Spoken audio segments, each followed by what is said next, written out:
talking about the biggest humanitarian crisis since the Second World War.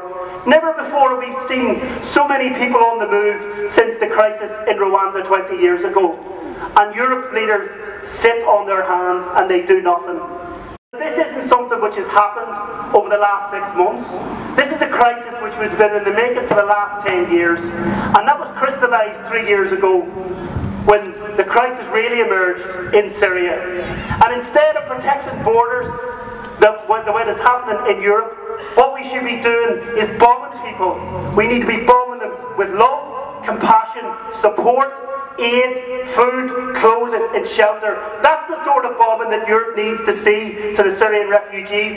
That's how we solve the crisis. We asked everybody on the event page on Facebook if you could bring a candle with you, and if not, we've got candles circulating throughout the crowd. And we're going to light the candles now and have a moment's reflection, not only on Little Island's life, but on the 5,200 Syrians that have lost their lives in the last year and a half. So we could all light the candles and we'll have a moment's reflection. We're delighted with the turnout actually. You know, this is only the start of what we hope will be a long campaign of solidarity with the people in Syria, from the people of Donegal.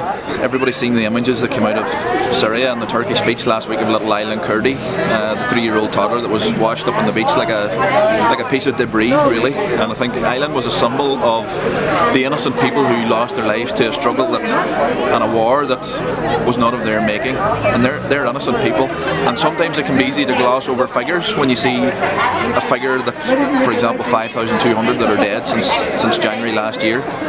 But when you see an image of a small child like that, it really brings it home, and I think it was really heartbreaking to see that, and I think that's why everybody's out here tonight to really start that campaign to help those poor people.